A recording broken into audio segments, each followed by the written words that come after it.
নমস্কার, আপনারা দেখছেন সময় কলকাতায়। সময় নিউজ নিয়ে রয়েছি আপনাদের সঙ্গে আমি প্রবীর। চূড়ান্ত ভোটার তালিকা থেকে নাম বাদ গেল খোদ তৃণমূল প্রধানের। ঘটনাটি পূর্ব বর্ধমান জেলার হাটকালনা পঞ্চায়েতের। শনিবার চূড়ান্ত ভোটার তালিকা প্রকাশ হলে দেখা যায় তার নামের পাশে লেখা রয়েছে ডিলিটেড। বাদ যাওয়ার কারণ হিসেবে উঠে আসে তিনি বাংলাদেশি নাগরিক। এই নিয়ে প্রশ্ন করতেই সাংবাদিকদের ফোন করার চেষ্টা করেন তিনি। ছবি তুলতে বাধাও দেন, তবে তোপ দাগতে ছাড়েনি কেরুয়া শেবের। তাদের দাবি, হাটকালনা গ্রাম পঞ্চায়েতের প্রধান শ্রাবন্তী মণ্ডল বাংলাদেশি। তিনি অবৈধ উপায়ে বাংলাদেশ থেকে এদেশে এসে নথি তৈরি করে প্রধান হয়েছেন। এই প্রসঙ্গে বিজেপির কাটোয়া সাংগঠনিক জেলার সাধারণ সম্পাদক সুমন ঘোষ জানান, এইভাবে শাসক দল নির্বাচনী বৈতরণী পার করার চেষ্টা করছে, যার ফল আগামী নির্বাচনে দেখা যাবে। সব মিলিয়ে গোটা এলাকায় ঘটনা নিয়ে তৈরি হয়েছে ব্যাপক শোরগোল।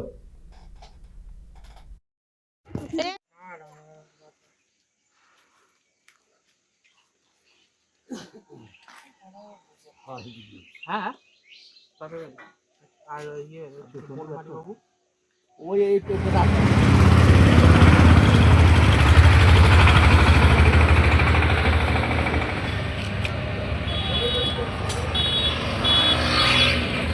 না করো।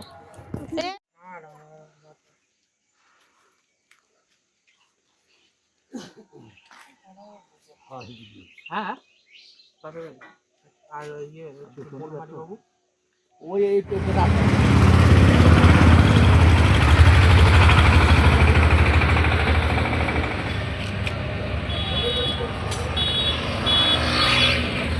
না করো। আমরা ভারতীয় জনতা পার্টির পক্ষ থেকে আমরা প্রথম থেকেই আমরা যে প্রমাণ দিয়েছিলাম, আমরা সেই প্রমাণ আজকে প্রমাণিত হলো যে উনি ভারতবর্ষের নাগরিক নন। আজকের দিনে দাঁড়িয়ে এটা প্রতিষ্ঠিত এবং আমরা নির্বাচন কমিশনকে এর জন্য ধন্যবাদ জানাই। অবিলম্বে ওনার পদত্যাগের দাবি জানাচ্ছি। যেহেতু উনি ভারতীয় নাগরিক নয়, সেহেতু তার পদত্যাগ করে প্রধানের পদ ফাঁকা করার দাবি জানাচ্ছি। আমরা কাগজপত্র হাতে পাচ্ছি, কাগজপত্র পাই পুরোপুরি, তারপরে আমরা অবশ্যই এসডিও ম্যাডামকে আমরা লিখিত আকারে অভিযোগ জানাবো। বাংলাদেশি না কি আমার, সেটা হলো ফার্স্ট কথা। যারা রিপোর্ট করেছে তারা আগে প্রমাণ করুক তারা এদেশীয়, না পরে না হয় আমি আমারটা প্রমাণ করবো যে আমি